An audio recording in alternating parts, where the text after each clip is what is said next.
Muito bom dia, família amada de Deus, que a doce paz do Senhor possa invadir a sua vida nesse dia e inculcar na sua mente a palavra do Senhor, a vida de Deus que flui em você e depois através de você. E todas as coisas que acontecerem em volta serão dirigidas pelo Espírito Santo de Deus e você terá êxito até nos momentos de dificuldades e com eles vai aprender a viver melhor e a viver a vontade de Deus nesse tempo e ser aquele que expressa o reino de Deus aqui na terra.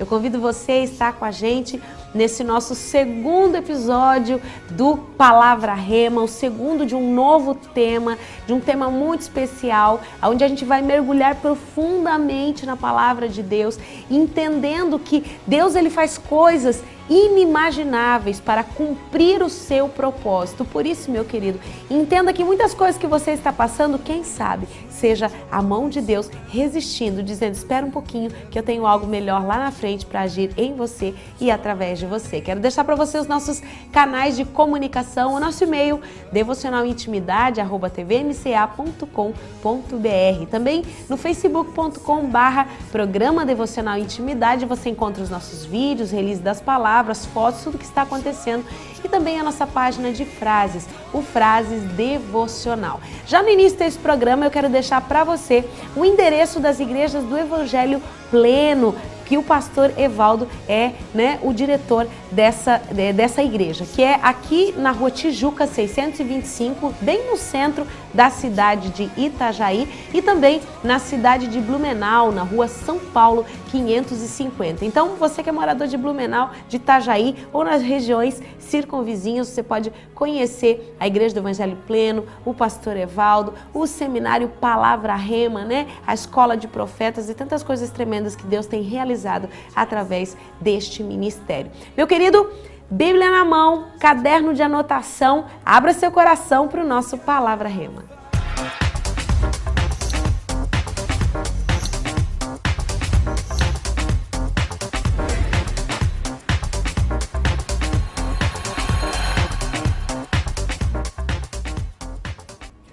Meu amigo pastor Evaldo Coelho, mais uma quarta-feira, Jesus ainda não voltou e a gente está aqui para adorar o nome do Senhor, né? Exatamente, que maravilha.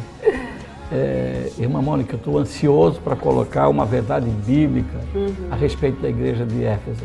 Essa igreja, ela inicia na casa de Áquila e Priscila. Essa igreja, ela tinha tudo para dar certo, porque começou com pessoas, Áquila e Priscila eram gigantes, no sentido espiritual, assim como o Barnabé, alguém assim que fez uma diferença incrível.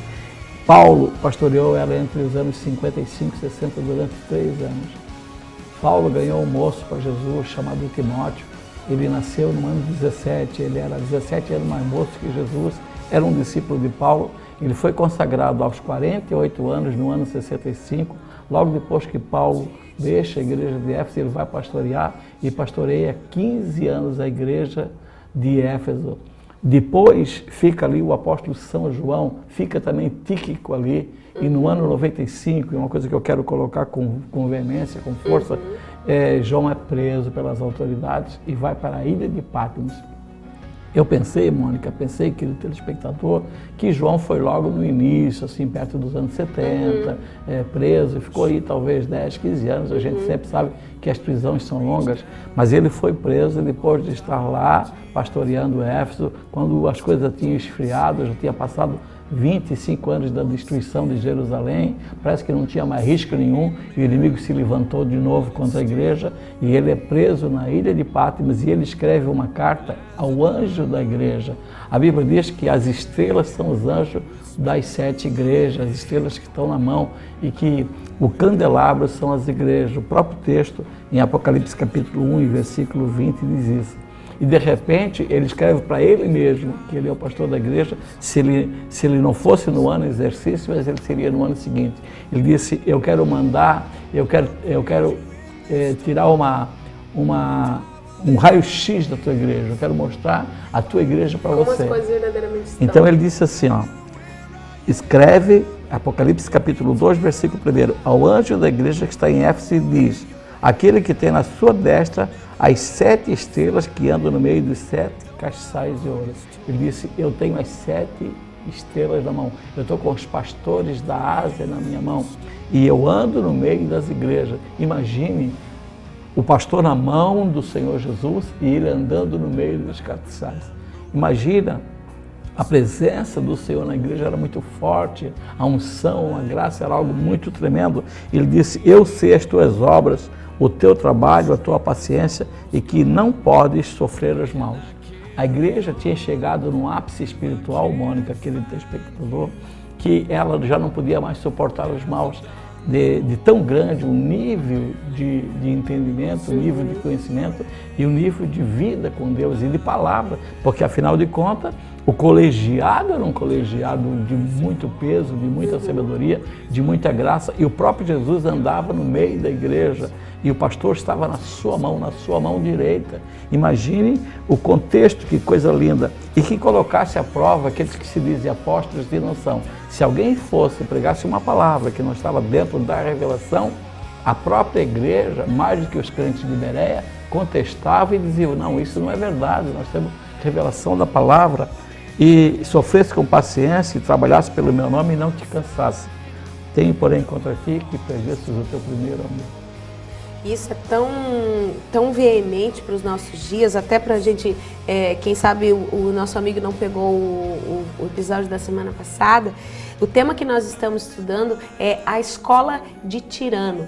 É uma escola na cidade de Éfeso, onde Paulo lecionou durante 2 anos. E Deus fez uma grande transformação naquele lugar. E se você quiser anotar, o nosso texto base é Atos capítulo 19, versículos 8 e 9. Nós acabamos de ler também Apocalipse. Capítulo 2, versículo de 1 ao 4.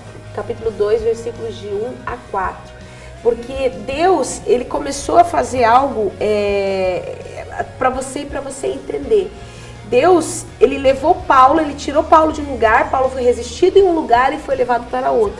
E ali Deus levantou uma igreja muito forte, uma igreja com muito conhecimento. Mônica, uma coisa que eu quero te mostrar, que é muito importante, quando Paulo foi resistido, quando pregou 3 vezes na sinagoga, ele não estava com grandes problemas, porque Deus abriu a porta numa escola de filosofia e Ele gerou filhos espirituais tremendo. E a igreja agora começa num apogeu maravilhoso. E ela é uma igreja no sentido organizacional, no sentido de ministério de socorro, no ministério da palavra, no ministério do conhecimento, no ministério da ciência. Ela era perfeita. E de repente ela caiu.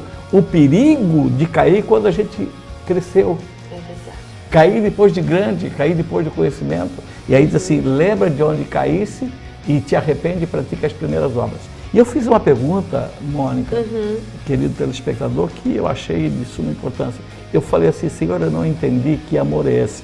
A gente sempre pensou, Mônica, que o primeiro amor é aquele amor infantil, quando a gente nasce de novo, que é um cristão novinho de fralda, que não vê malícia em ninguém, que quer doar aquilo que tem e não quer perder reuniões na igreja, não quer perder reuniões no monte, não quer perder nenhuma vigília, e isso também é um primeiro amor, mas não é desse amor que está falando aqui. Você perdeu o primeiro amor, o amor sobre todas as coisas, porque agora já não podia mais resistir aos maus. Eu estou tão bem que eu não suporto mais o fraco. Você perde a autoridade, né? Eu não suporto mais a pessoa que falta, eu não suporto mais a pessoa que fracassa. Perder o primeiro amor é perder o amor de Deus. Essa igreja estava tão bem e de repente não tinha mais Deus dentro de si, porque a soberba, o egoísmo, a vaidade, a presunção tinha tomado conta. Deus resiste aos soberbos, né? Eu tomei uma lição, se eu achar que eu melhorei, eu vou ter que agora me vigiar e me policiar muito para que não aconteça comigo o que aconteceu com a igreja de Éfeso. Quando ela chegou no seu maior patamar, ela estava sendo agora resistida pelo Senhor.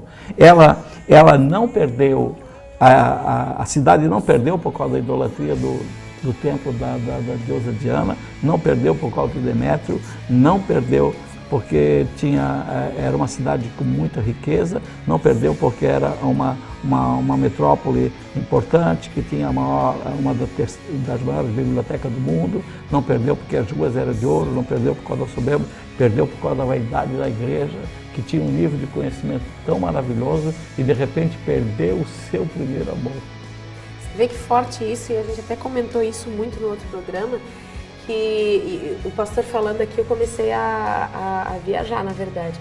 Havia todo um contexto de pecado em volta, mas não foi isso que botou a sociedade a perder. Foi a soberba da igreja. O excesso de conhecimento, o excesso de sabedoria.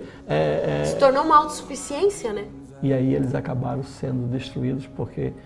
então, o perigo da minha pequena igreja não está quando eu tenho um pequeno princípio, mas quando a minha pequena igreja se torna uma mega igreja e eu acho que eu estou acima do bem e do mal, que eu não posso mais tolerar os fracos, que eu não posso mais tolerar os pastores que não têm aquele princípio que eu tenho, já não conhecem a doutrina que eu conheço, e aí eu perco o meu primeiro amor e eu entro por um caminho então de destruição, que coisa importante. Talvez eu tenha visto sair sozinho, porque sempre se falou que o primeiro amor é aquele amor infantil, e aqui está dizendo assim, não, o amor que perdeu é o amor de Deus. Então, se você se tornar um líder maravilhoso, se você se tornar um evangelista maravilhoso, se você se tornar um cantor maravilhoso de multidão, e aí sim vai ser a sua pior crise existencial, porque aí você vai ter que jogar tudo por terra para continuar servindo ao Senhor na humildade, na mansidão, na temperança, no domínio próprio e amando com o coração de Deus. E aí é muito difícil, porque você cresceu demais. Foi o que aconteceu com Satanás. De repente, a soberba invadiu o seu coração e ele perdeu. Ele não perdeu quando ele era ruinzinho, ele perdeu quando ele era muito bom. É verdade, né? No próximo bloco a gente continua com esse tema e olha, o Espírito Santo está solfejando coisas maravilhosas no nosso coração junto de você. 30 segundinhos, nosso chazinho, a gente já volta.